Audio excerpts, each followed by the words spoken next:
Before you watch this video, I want you to comment whereabouts you are in your dunk journey. Whether you're touching the net, not touching the net, touching the rim, or even dunking. So just go straight down to the comments and just let me know before you watch this video where you are and come back.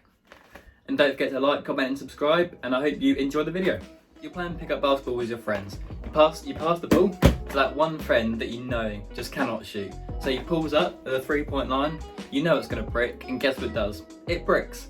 And you called it. So you're going for the rebound, you're not going for any other rebound. You see someone really close to the rim, so you jump as high as you can. You've never dunked before, and guess what? You get a put-back dunk. Everyone goes crazy. Tell me you don't want that feeling, because you definitely do. So stick around, and here's my 5 tips so you could do that.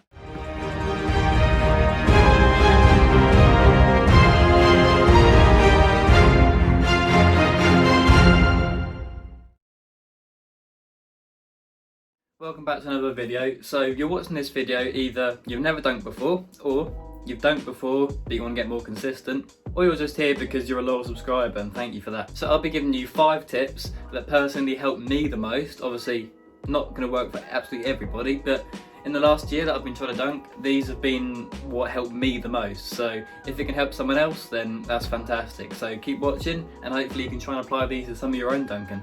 These aren't all just going to be generic tips. There's going to be a couple in here that I figured out I wish I would have done.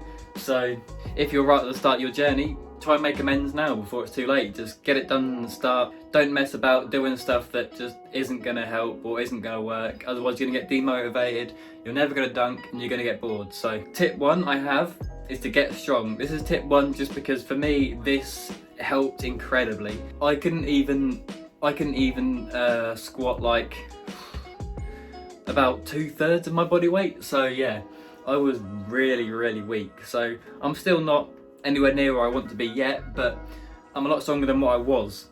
If you look back at my old videos on my Instagram page at Nathan_dunks_, don't often promo that enough, but yeah, if you look there, I don't look athletic at all.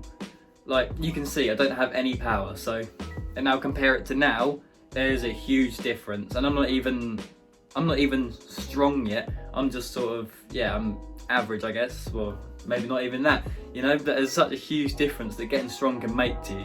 So make sure you're doing that right. The second tip that I've got is to low rim a lot, especially when you're not even that close dunking on 10 feet. Because personally me, I wasted a load of sessions trying to dunk on 10 feet when I wasn't even, like, I could only touch like 10-1. I wasted so many sessions when I wish I would have low rimmed. Because low rimming, you can get your technique really good, you can hit loads of dunks, which will make it easier in the long run for when you do go up to 10. So yeah, that's just something that I wish I would have done instead of spending so long on 10 feet. I didn't spend enough time on low rims.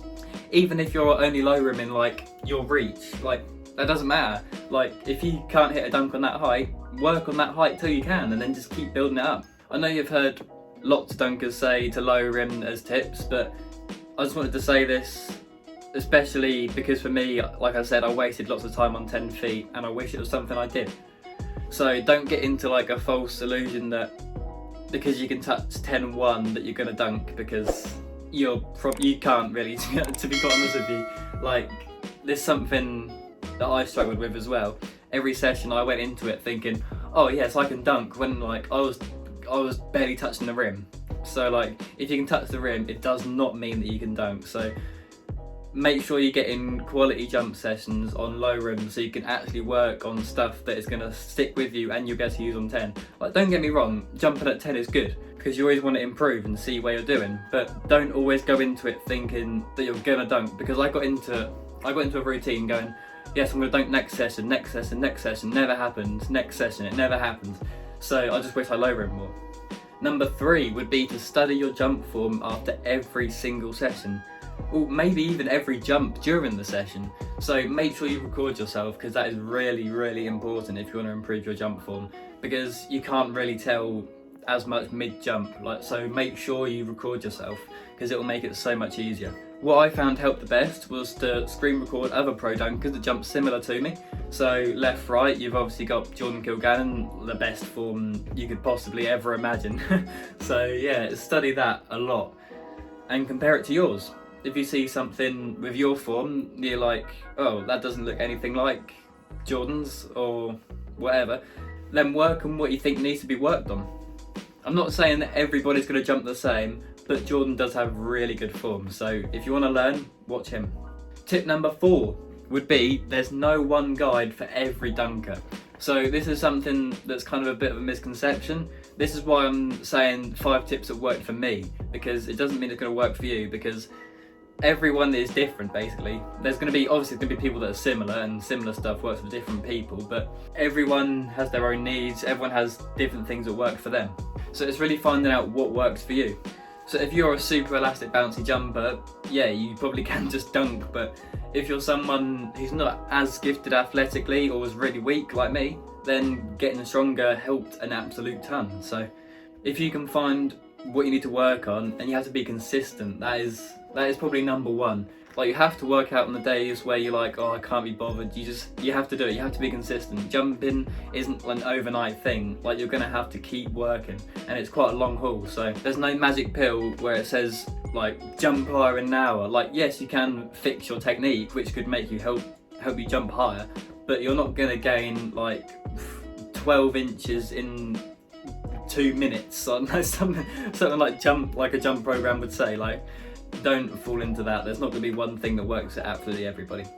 That's why personally I've loved working with thpstrength.com. This sounds like a really good segue into an ad, but I'm not getting paid obviously. But there's personalised coaching, so if you want to check that out, it's been working fantastic for me. So link in the description like it is in every video. And number 5, this is a really important tip, so make sure you don't skip over this, and it's to focus on your health, especially your knee health, but any muscles, you know, just make sure you're good. Because back last summer, I was just jumping, you know, rest for a couple of days and jump. 1 week I jumped every single day and I was so fatigued, but yeah, I had uncomfortable times in some dunk sessions where, yeah, I would feel a little bit injured.